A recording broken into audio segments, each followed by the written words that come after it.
Hello and welcome back to a big day here at the Damage Report. It's a big day. It's also a Wednesday. Thus, it's a JR Wednesday. Is it that big of a day? It's a big news day, I think. It's a pretty big news day, I suppose. I did a live video, which if you don't already know, on our YouTube channel, youtube.com/The Damage Report, I do live videos about a half an hour before this show goes live every morning that you can take part in. We covered some of the new polling, the ABC News Washington Post poll of Bernie Sanders. He's up 15 points nationally over the number 2. And he's leading in electability. The thing as well. is what the Democrats need is someone that can beat Donald Trump. Not someone that's up by 15 points in the primary amongst every other candidate. We need one of those other candidates that can beat Donald Trump because the one who's beating them apparently. He's got baggage, like his wins in Iowa, New Hampshire. Is baggage at this point? They need to shed some of that. But anyway, that's big. And it's such a nuisance. It's such a nuisance. He'll come to states and he'll campaign. It's a nuisance when bothering people. Yeah, it bothers people when you cross traffic. Exactly. That is. That'll make them not vote for you. Yeah. Look, we also have the debate, which we're both going to be doing coverage of. Immediately following the debate, come back to the Young Turks. We're going to be giving our impressions. I expect it's going to be a big one. Maybe we'll talk about that throughout today. But we do have 2 candidates who are going to be joining us, so that's going to be very exciting. We also have Amy Klobuchar attempting to patch things over after her AMLO gaffe of not too long ago, and Rush Limbaugh had a conversation with Donald Trump. We're gonna talk about that to close out the hour. But before we get to all of that, let's talk about some of the big news of the past 24 hours. Michael Bloomberg apparently was on video referring to the transgender community in incredibly transphobic terms. Now I know what you might be thinking, wait, this isn't news. This is like 3 weeks ago, right? You're probably talking about this headline, Bloomberg draws criticism for 2016 remarks about trans rights in Midwest. No, that's not what I'm talking about. Yes, he did say horrible things back in 2016, but that was all the way back in 2016. No, I'm talking about last year when he had already been planning for 1 to 2 years to run for president. He was still throwing around transphobic language. Now, I would love to throw to the video of it. In fact, when I saw this news yesterday, I left a tab open on my computer where it was embedded. Now, when you go to that, you see this. Oh no, it's been pulled off the internet. It's been scrubbed. Weird how it had been up for almost a year at this point. It was March of last year. And then just yesterday, when people started to share it, suddenly they weren't interested in promoting the event anymore. This is the mistake that you made, weird. John. Whenever I see something like this, part of what I have to do is find things where people have said in the past, and I'm pretty good at it. That's one of your talents. Pretty damn good at it, I'm just saying. But so I've seen these situations where I see something come out or something gets shared that's from years ago or even days ago. And I see it and I was like, this is gonna get taken down. It's gonna get scrubbed everywhere. So you captured immediately. Do not wait, because it'll come back to find a black screen saying this video is unavailable. Exactly, and look, I'm sure someone has it. If you have a link to it, feel free to tweet at The Damage Report on Twitter. We'd love to have that. Thankfully, all the different sites, including BuzzFeed, which is the one we just showed you, they do have what he said, so we can go to that. They have apparently used their massive financial prowess to pressure the organization to take it down. But anyway, so this is last year, March of 2019. He said, if your conversation during a presidential election is about some guy wearing a dress, and whether he, she, or it can go to the locker room with their daughter, that's not a winning formula for most people. They care about healthcare, they care about education, they care about safety and all of those kinds of things. And so look, it is very similar to what he said in 2016, probably because this is what he actually believes and has believed throughout his life. And maybe he hasn't said it in the past 11 months, but it wasn't that long ago when he was being very open about it. The best defense you have for this, which we'll see where the defense has come from, is, well, you know what, he's not talking about his personal feelings. He's talking about maybe an election situation where people, you don't want to appeal to certain ways. Because you know what, I remember, I don't know if I mentioned this to you real fast. After the last primary in New Hampshire, and then Buttigieg was up, and he invited his husband up, I said, I wonder if they have an internal conversation about whether or not he should embrace his husband, give a hug or kiss or whatever, because they're worried about optics. Because although obviously everyone surrounding Buttigieg's campaign is okay with who he is, they probably worry about appealing, because he keeps talking about he wants those former Republicans. Those former Republicans have a really good chance of hating the fact that you're a gay man who's married, right? So I always wonder where politics start to try and figure out, hey, we're okay with this, but we know so many people aren't. Bloomberg isn't even doing that here. You would think, that's what I'm saying, the defense may be, he's just thinking politically. There's some people who are against normal things like a gay person, and then we wanna make sure we still have them.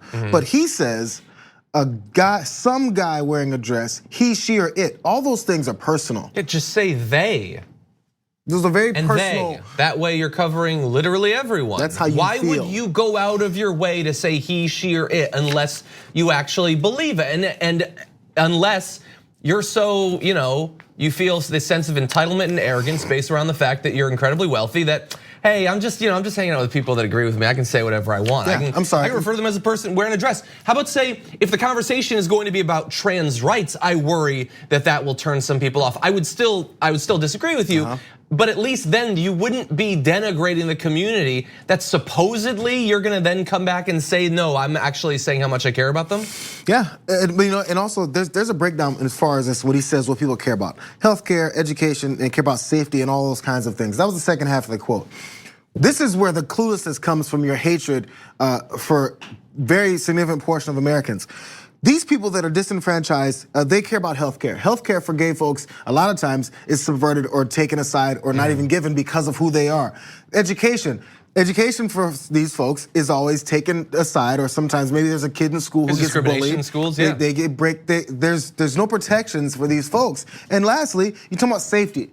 Let's talk about the fact that how many trans people have been killed, murdered, stalked out lately like throughout our history, but we're hearing about more lately. So if you want people to care about safety, education, and healthcare, that's directly related to these people that you're calling it's and all this stuff that you don't care about. So you can connect all these things, but he has that blind spot because he hates them. Yeah, we have all the data we need to know that if there's a hypothetical scenario, there's a bathroom, there's a trans woman, a cis man, and a kid in there, no one is in more danger there than the trans woman, historically. That's just, I know that straight white men are super scared of something happening. No, you're gonna be just fine historically. It's the trans individual who's in the most danger there.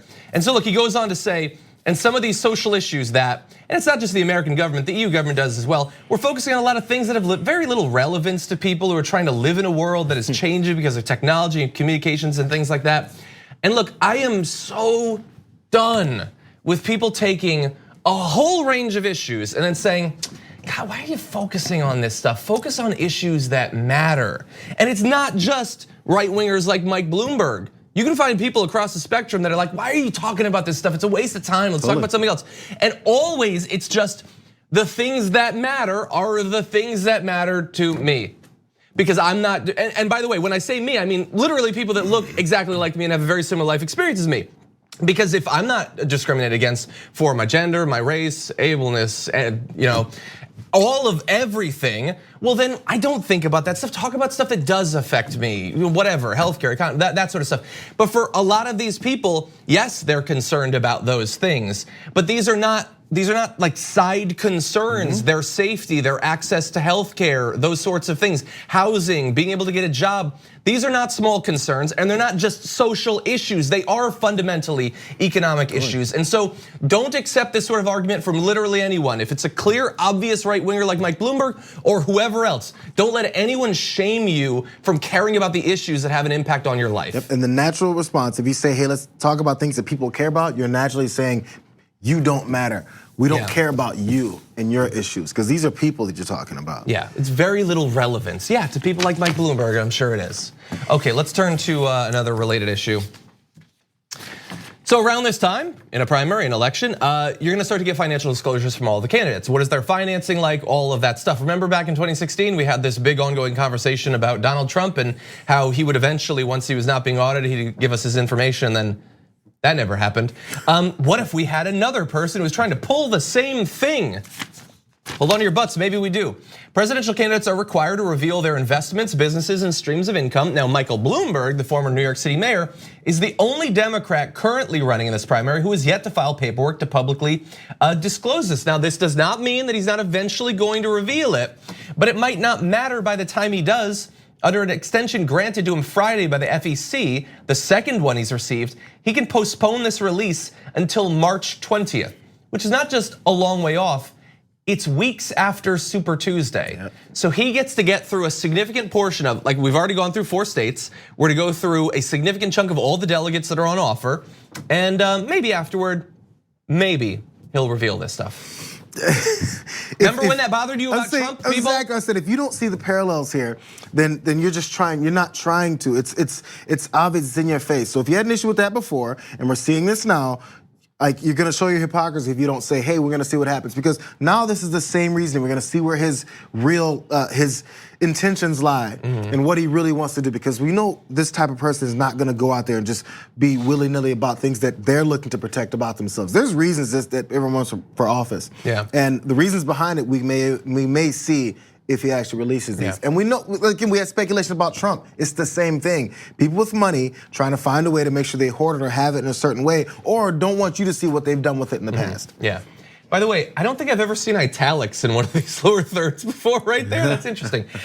So look, now it's not that he's hiding anything he wants you to know. His attorney put out a statement saying, it's just complex, you know? That's what Trump said, by the way. It's just really complex. And then Bloomberg spokeswoman Galia Slayan declined to comment. That has been the Bloomberg campaign. They've got some ice cream ads, they've got a dog snout, and then they decline to comment to voters, to the press, to the other candidates. They don't have to say anything because they believe that if they just throw enough ads at you, you're gonna ignore all of this. You're gonna forget all the stuff that frustrated you about Donald Trump that is duplicated in Mike Bloomberg's behavior and history, and he'll just cruise through. And until then, decline to comment. You wanna tout about how much money you have and why that's beneficial for your candidacy, but you don't wanna talk about how much money you have and how that can be detrimental to what you do for the rest of the people. You can't take the positive part and then just throw away the rest. Actually, you can, that's what you've always done. Apparently you can, apparently you can. If you got the money, you can. Okay, we're gonna take a short break, we come back, lots more to get to. We need to talk about a relatively new show called the Republic, or UNFTR.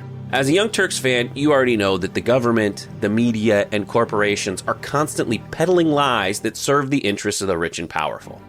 But now there's a podcast dedicated to unraveling those lies, debunking the conventional wisdom. In each episode of the Republic, or UNFTR, the host delves into a different historical episode or topic that's generally misunderstood or purposely obfuscated by the so-called powers that be, featuring in-depth research, razor-sharp commentary, and just the right amount of vulgarity.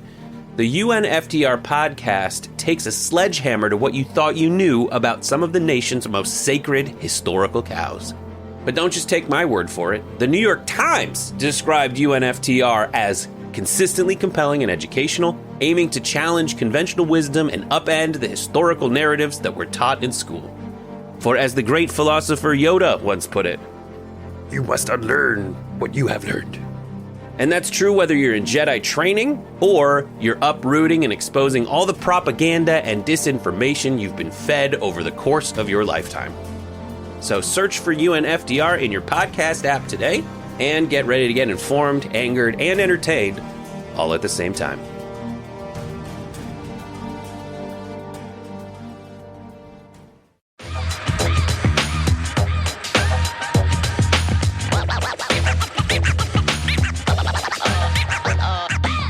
Joining us now is congressional candidate for New York's 12th district, Peter Harrison. Welcome to the Damage Report.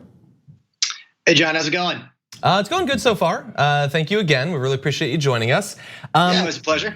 There's a part of your platform, the Freedom of Movement in America plan that I want to focus on. But before we get to that, because I really do find it to be very interesting, tell us a little bit about yourself, how you came to launch this campaign.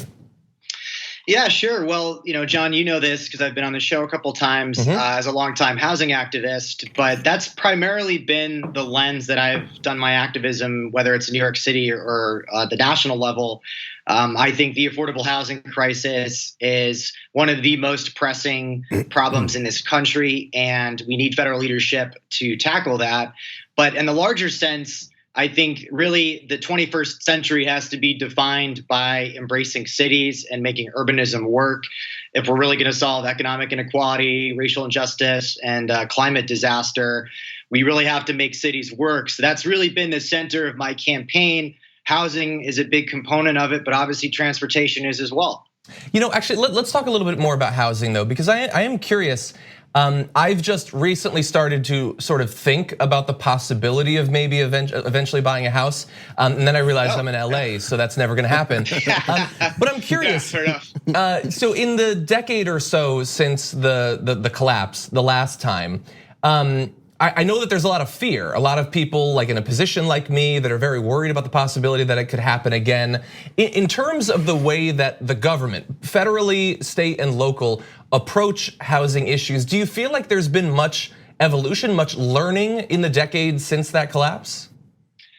Short answer, no. I think you just remember that, the Great Recession was really caused by this sort of speculative bubble in the housing market, the foreclosure crisis. Millions of Americans lost their homes. That never really ended. That's kind of the thing that gets lost sometimes 10 years out, where there has been the narrative of slow but steady economic growth, is we never really solved the foreclosure crisis at the heart of the Great Recession, particularly for homeowners of color. Most of their wealth was wiped out. A number of those communities never responded or recovered. So I think just to start out, we've never solved that problem. And instead of really tackling the core issues of why this crisis happened and some of the speculation within the housing market, unfortunately, the political establishment and the Obama administration bailed out the banks. So, the idea of this happening again, it might not look the same as it did in 2007, 2008, but the same fundamental error of fetishizing homeownership and subsidizing it is still there. The federal government has not deeply solved that problem. I don't want to, scare folks like you or others that might be buying a home somewhere, outside of the fact that if we live in cities, we can't afford them to begin with. But it's not ever the case where that exact same problem is going to happen again. Yeah. But the structural stuff is there, and the homes guarantee, which I'm proud to have worked on, is really the first time that a national plan has been put together to actually address what caused that crisis. So let's turn now to transportation. So you've got a new area of your platform around that. Tell us a little bit about it. Yeah, we're really excited to be the first federal campaign to introduce a plan to make all public transportation 100% free, accessible, and green. Me as a housing activist and as a lefty urbanist, prioritizing cities at the federal level is really the core of our campaign. And you really can't have deep affordability or economic mobility without making cities work. And transportation, I think, is really a core element of that. In New York City, the fares have continued to go up as the actual service and the MTA, which is the buses and the subways, has gone down. Traffic has gotten worse because of ride sharing and third-party delivery services for Amazon Prime. So we're going in the opposite direction, both from a sense of the climate disaster that we are in the precipice of is really caused by our emissions. I think it's around 30% of our global carbon emissions comes from the transportation system. So there's just no meaningful solution to climate disaster without fundamentally reorienting our transportation policy towards cities, towards mass transit, towards walking and bikes. So the freedom of movement in America really addresses that in a very honest and comprehensive way. And it's exciting because there are these conversations happening at local levels. Kansas City, Michelle Wu up in Boston's talking about this. So this is part of a larger conversation that is happening at the local level. But I do think the federal government has a massive responsibility and access to massive resources to make this plan happen. So I'm glad the link that you made between reforming transportation and obviously the benefits in terms of confronting the climate crisis. Let's talk about economics though. Transitioning, let's say for New York, for instance, going completely fare free. How do you get to that point? Yeah, the interesting thing that's part of the conversation in New York City, which of course arguably has the best public transportation system in the country, although I think a lot of New Yorkers would scoff at that, or at least how good it is. But interestingly enough, the fares have gone up. It's $2.75 now, and it used to be a nickel. My grandfather was a motorman on the New York City subways through much of the early part of the 20th century, and it was 5 cents. And they subsidized it on purpose because the city recognized that this was an opportunity for economic mobility, social mobility, getting people off the streets and into mass transit was just a massive economic boom. We kind of lost sight of that during the austerity era that we've been living in. But still, interestingly enough, the fares that we do get, that $275, it still only covers about 38% of the existing operating costs for the MTA. So even though that's a big chunk of money, that's a few $billion, it's still fairly manageable when you put the cost of not doing that into perspective. So the idea of just removing the fares at the buses or the subways, the cost infrastructure of managing that process, the social and racial injustice of putting millions of dollars into putting subway cops instead of actual better subway service. So, I mean, from an economic standpoint, I don't dodge that question. It's actually a boon to the economics of New York City to allow this system to have more coverage and to be free. The money that we're spending already on this system pales in comparison to the costs from traffic, the cost of bad transportation systems, and obviously the climate cost of it. I mean, it's just a fascinating plan. If people want to find out more about it, where can they go? Yeah, the website is www.peterfornewyork.com. I have a section specifically on the freedom of movement plan. We've been getting a lot of great press, a little bit nationally, certainly locally. There are some great state level candidates, some DSA members that I'm friends with are also promoting it at the state level. So there's a lot of traction for this conversation. So yeah, check out the website and please check out the plan and share it. I mean, this is something that can work obviously in a big city like New York, but should also be part of the conversation in smaller cities in this country.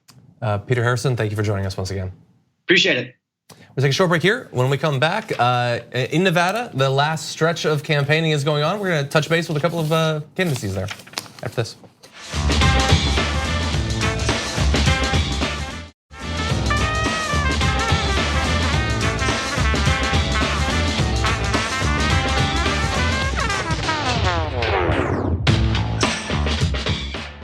In a recent series of Telemundo interviews, Amy Klobuchar, as well as Tom Steyer, had issues remembering who the president of Mexico was. And I've been wondering, what is the explanation going to be for that apparently difficult to understand gaffe? Well, Klobuchar was asked about it at a CNN town hall this week. Here's what she had to say. You were asked to give the name of the president of Mexico. You couldn't at the time. Mayor Buttigieg did know the name, and he says it helps his argument that Washington experience isn't necessary to be president. Does it? Oh my. Okay, well, first of all, I would like to give my greetings to President Andre Manuel Lopez Obrador, the president of Mexico. When that happened, for what it's worth, I had been in the Senate all day. We had 6 votes, and including a resolution to be a check on the president so he doesn't go pell-mell into war with Iran. And I got on a plane and got there, I think, at midnight my time, and had a fast interview, and then did 2 forums after that, I think ending at about 2 or 3 in the morning. So, such is life. And I would say to the mayor, this isn't like a game of Jeopardy. This is about, to me, experience, and I have so much respect for him and his experience, but my experience is different. Okay, so we're gonna talk about the Jeopardy comment, but before that, what do we think about her explanation? That she was very, that they had done a bunch of Senate stuff, and then they flew in, and there were a bunch of hearings, and that's why she couldn't remember who he was or anything. Well, about I mean, okay, that's an excuse. Do we buy it? There's a difference between an excuse and a reason. No, because you would have said that then. If I knew the name of a president, I get the name slip your mind. I forget people's names all the time. I forget people's names that I've known for 20 years. And I'd be like, John, and I'd do it and people go, how did you forget his name? I was like, I don't know, man, I just forgot his name. I'm having a brain fart. So that happens. But you at least know, because I'll describe the person, because I know who I'm talking about, because I know them. I know Jim, I just forgot Jim right now. Yeah. When you're tired and you've been working so long and you have to answer the question, you say, instead of saying, oh, I'm blanking on his name right now, but he does this and that. It was, I don't know. Yeah. No, I don't know. Because he asked her a couple times, wait, so you don't know it? No, I don't know it. There's a difference between knowing it and forgetting and remembering it. Yeah. Yeah, and like, yes, if you're tired, you will let some things slip. But I mean, you're a senator and you'd been dealing with the USMCA like the past like couple months. Like that's not the sort of thing that should drop off. Like I don't know, like if I like worked out really hard, I don't forget who Emmanuel Macron is. Like it's not like, oh, I stayed up till 2. Like true what? True what's going on in Canada? I don't think that. Maybe I'm biased. Look, and obviously I've endorsed a different candidate. I am biased. I don't buy that explanation. I think that, look, just say, he's a relatively new president in comparison to some of these other world leaders, maybe. But in all likelihood, it seems less important to her, and probably to a bunch of politicians who, they're critical of how Trump deals with Mexico and how he talks about people from that part of the world.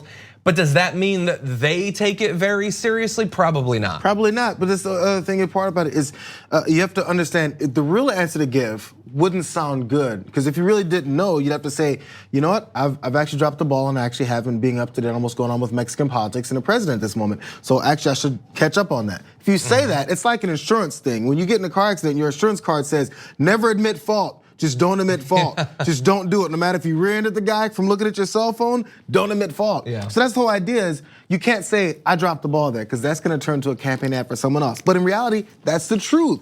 Yeah. And maybe it'll ingratiate you with enough people that'll go, yeah, I mean, she dropped the ball on his name, but she's committed to wanting to make sure that she knows this. Yeah, and so finally the comment about to Buttigieg from her, that this isn't Jeopardy. Like, Senator Klobuchar, I don't much like Buttigieg either. I'm totally with you there.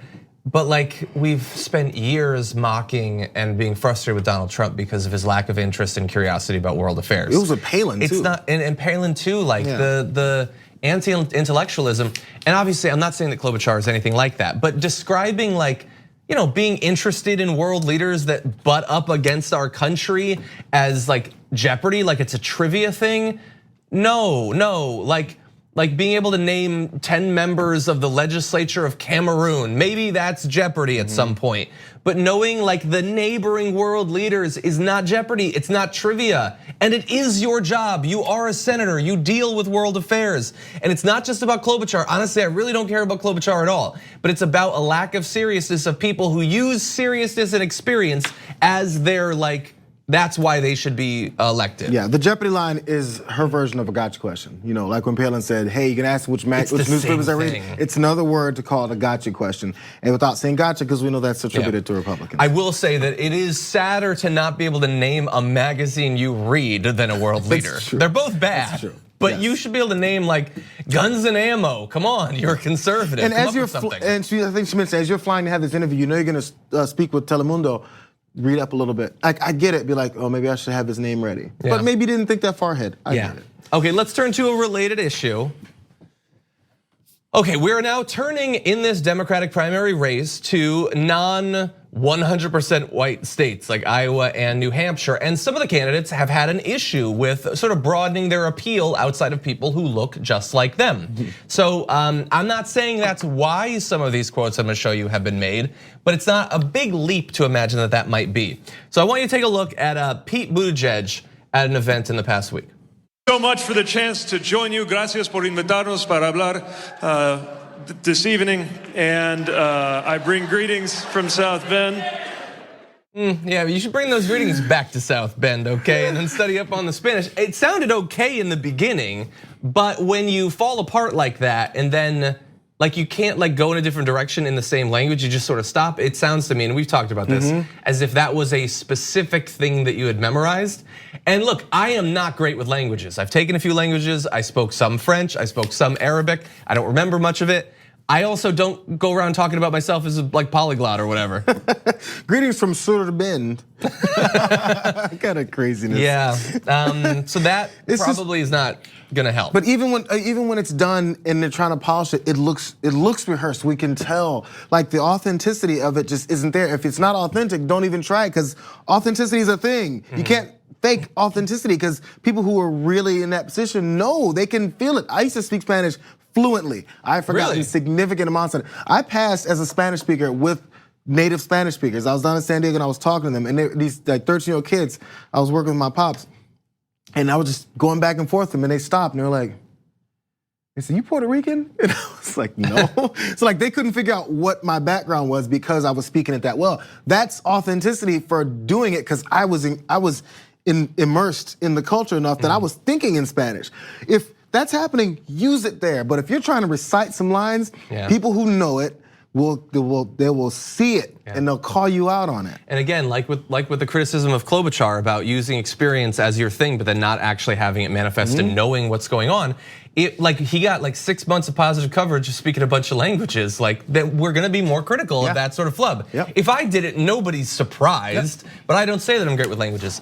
However, what you just saw there is going to look not quite so bad for Pete Buttigieg in comparison to how some other candidates are attempting to establish their credibility. Understand, this was at, I believe it was at the Culinary Union meeting in Nevada. We're right, like it's just about to happen. Here is Amy Klobuchar apparently attempting to sort of bridge that gap. So let me tell you first about me. My name is Amy, and when I took Spanish in 4th grade, my name was Elena.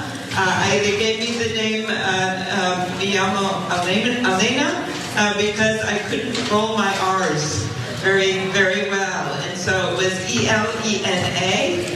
And I am just first. My story is this. Don't do that. Like who cares? You know what? Seems really bad. My Spanish name in school was Javier. Who cares? I could roll my R's, so that means I'm qualified to be president. Who cares? Many people couldn't roll their R's, some could. What difference does that make? Look at the possible risk of me looking really stupid here. I get that she was like, hey, I'm Amy Klobuchar, but I took Spanish once when she's surrounded by a bunch of people who speak Spanish, which sort of bothers me. But then the story doesn't make any sense to me because yes, I get that you take a class when you're growing up and they give you a different name or whatever. So your name is Amy and you can't roll your R's, fine, a lot of people can't. So Klobuchar has an R in it, I get that. But they didn't change your last name. They changed your first name, which doesn't have any R's in it. Yeah, I still don't know. So I don't get the story. Yeah, I don't know where the rolling R's came from. I was trying to find don't know. I assumed I was just gonna be the idiot and I didn't get it and be like, I don't want to bring it up because maybe everyone got it and I didn't. Maybe don't bring up any of that.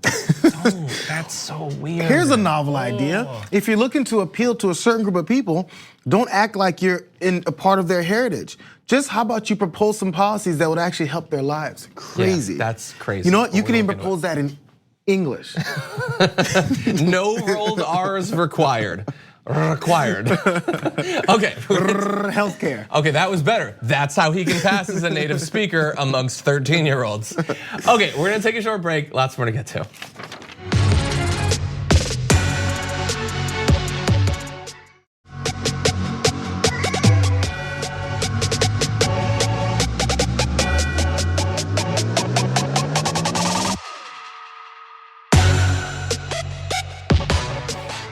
And now I'd like to welcome to the show congressional candidate in Utah's 1st District, Joshua Cameron. Welcome to the Damage Report. Thank you so much. You have no idea what an honor this is. And the same from me. Very excited to talk to you about a number of different things, including in your personal history, books that you've written. Very excited about that. But before all of that, though, I'd like you to introduce yourself to our audience. What's your life experience like? What are you bringing to this run? Sure, thanks for the opportunity. Well, I mean, at 19, I experienced pretty much what every American goes through, like what the heck do I do with my life? I had an older brother that encouraged me to join the Army. Whether that was a good idea or not, I took a lot of value out of it. But then, like, as important as that was to me, as I got out, I really started understanding behind the curtain and like the military industrial complex and like the civilians that I saw in my combat support hospital that we received, as I was acting in the capacity of a combat medic. I realized that these are civilians that thought it would be a good idea to live where we thought it'd be a good idea to enact an illegal war. And so this really started unraveling a thread of mine where, like, if I really am going to be proud about my military service, perhaps I should actually try and bring legitimate honor. And that kind of, started this journey. And, I've had a lot of blue collar experiences. I've worked in factories in Indiana. Yes, Mike Pence's Indiana. I've even here in Utah, I've driven over the road as a truck driver. I've worked in at Halliburton, lost my job due to the oil bust. So I have a real real like understanding of the stresses that the blue collar workers really have to go through, especially volatile energy sectors. And I want to use my experiences to be able to kind of bring voice to the pain in a rational and competent manner, in hopes to show that like FDR style policing really is something that I think can help the average American, especially the ward system here in Utah. It pretty much emulates that. It's interesting. We saw a quote from you where you said you wanted to sort of harness the intersection of conservative and progressive policy values. What are some examples of that intersection? Sure. All right. And again, thanks for that. So with Halliburton, I worked 2 weeks on, 1 week off. I had about a 3.5 hour drive from my place of employment and my actual like house. So that was a bit stressful. But then also like if I was expected to actually make decent amount of money, I had to work literally 100-hour weeks. I was expected to cheat on my drive, my paper logs as I was, if I was driving. And so there's a lot of just unethical behavior. And then, with me, I was what's called a logger. And so logger, we send all these giant tools, hundreds and hundreds and hundreds of pounds down into an actual bored out well, oil well. So we can figure out like what's shale, what's limestone, what's hydrocarbon, what's water. So we can figure out what can be expressed. And if you've been working 100 hours and you're dealing with these tools that, if there's some sort of mechanical failure, they break from the wire line, like you're crushed. And you don't have the wherewithal to be able to react in a manner which you didn't work 100 hours a week. So how can I get to a system where one, we can have people work less hours and actually, turn around and provide opportunities for their families. But then two, in 2015, they canned about 1,000 people from the Vernal area, which Vernal was literally the fastest growing city in the nation, much like Williston, North Dakota. And so all of the strip malls and all the peripheral businesses that popped up to really help these, help this economy, all, ate it as well and went under. And so, people know like the real harm in a volatile market. And so I think that seeing places like Texas that have overwhelming, wind farming, these are things that we can express. We have wind farms here in Utah, solar farms. Elon Musk even pointed to that if we covered a small corner of Utah, we could supply the entire nation full of energy. And so there's realistic ways that we can help out working class families, to not have them, break their backs over, a ridiculous amount of hours per week, but then also have it be less volatile. So then they have a place to provide opportunities for the family, and as a consequence, it cleans up our air and our water. Like, how is that? How is that an objectionable stance? And so, as I unpack these with my conservative friends and colleagues here at the University of Utah, they really see the value in there. They're propagandized against, socialism because, immediately they go to Venezuela. But as I have these personal communications, they really get drawn into my ideas, even if they're immediately kind of poisoned against the idea of democratic socialism. So I have to ask you about a book that you wrote. Aiming Higher, how video gaming made me a better player at the games of life and politics. I don't think a book has ever been more squarely targeted at me as a person. And so tell me a little bit about that. Sure. So I was the spokesperson for a wonderful group called Our Voice USA, which has turned into a Hello Voter app. It's free, open source technology for anyone who's used NGPVAN. It's pretty much got the exact same things available. And so with my spokesmanship, like I really went out there. Graham Elwood was nice enough to interview me a few times to give me an opportunity. I interviewed with a guy named Krish Mohan and really put myself out there trying to run for political offices as well, and then being a father, and a husband, it's stressful, man. And I felt like too much butter spread across too little toast, too little butter spread across too much toast. And so in this space where I needed to kind of recharge, there's all the shenanigans and the garbage noise of somebody named McCarthy actually, enacting McCarthyism to blame video games for violent behavior. And so I felt, the spirit moved me, so to speak. And I grew up as a gamer. I really love them. I'm very politically aware, and I tried to, move my calculus based on facts. And so, like, the struggles and the barriers and the life lessons I learned from playing video games, the friends that I've made along the way, right? These are very valuable things to my life, and they very much feed and influence the way in which I look at the world. And I think that there's a lot of good, a lot of problem solving good. I mean, surgeons, you play video games, astronauts have to play video games, and they call them simulators, but still, there's a huge value, a positive value from playing video games. But like anything, excess can lead to waste and may not be exactly what you're looking for. And so I wanted to reach out people who felt alienated from this garbage talk, and say and kind of tip my hat and say, guys, like this really is for us. And so that's why the play on words there is gaming higher and not just aiming higher. And like the reason why there's a zombie there with like a gentleman's chapeau and a monocle is like this is a class warfare. All throughout the book, I describe that this is a billionaire undead a movement, and their wealth is much like the bite of an undead zombie, that it's perverse and it completely destroys the body, and in this case the body politic. You don't need to tell me. I'm aware of the threat of the undead. No, I wish that we had more time, Joshua, because this is all fascinating. Hopefully we can reconnect and talk a little bit further into your run. But you're coming at this from a very interesting perspective, and we want to thank you for joining us. Where can people find out more about your candidacy? So you can go to joshuaforchange.com. I also have a couple of op-eds that have been published in the Tribune, which is the largest paper in Utah. This latest one just 2 days ago. So you can kind of learn about me peripherally just by Google searching, or just go to my webpage and that'll connect you to my social media. Awesome, Joshua Kamen, thank you so much for joining us. It's an honor, sir. I really appreciate it. Thank you. We're gonna take one last break, and we're gonna come back and talk a little bit about Rush Limbaugh and Pete Buttigieg after this.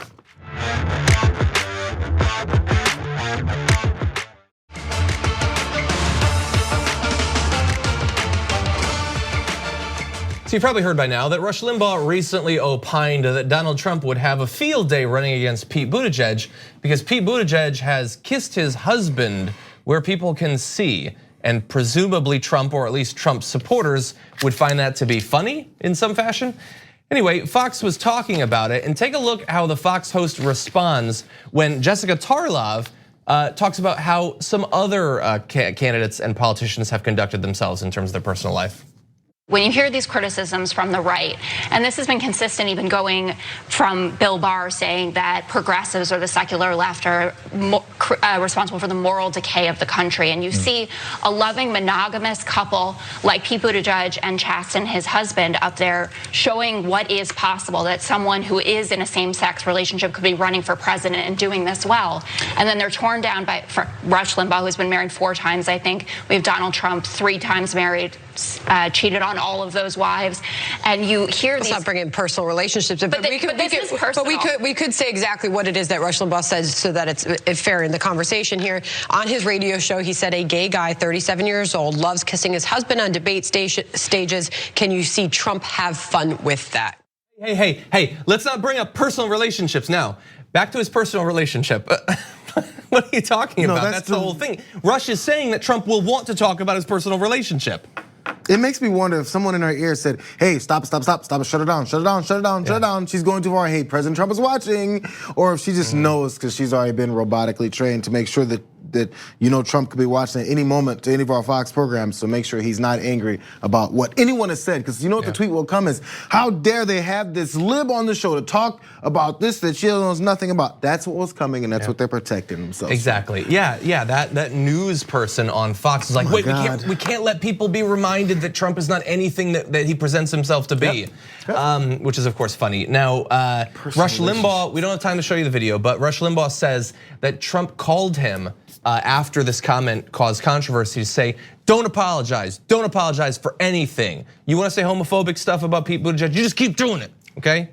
That works out. First off, if that call happened, Medal of Freedom winner, Rush Limbaugh. Exactly. If that call happened, it's the least surprising call you'll ever hear about. And number 2, Rush Limbaugh needs no encouragement to not apologize for something he said. He's been doing it his entire life, so no need for that call from Trump. Exactly. Anyway, it's just so absurd. Look, I don't want to talk about people's personal relationships or anything, but like of 2 guys, maybe throw in Rudy Giuliani. What is that? 11 divorces between them. Tell us more about how people should conduct themselves in their relationships. Anyway, JR, thank you so much for joining me. I was great to have you here for a minute, and then we talked about. I apologize, I ruined it. But you know what? Tonight, the debate, that should be a lot of fun. We're going to be doing live commentary as soon as the debate ends. Yeah. And JR is going to be there as well. So you're definitely going to want to see that. And that's it. That's signing off. John Idarola, or as they called me in 5th grade Spanish, Juan Idarola. See you later.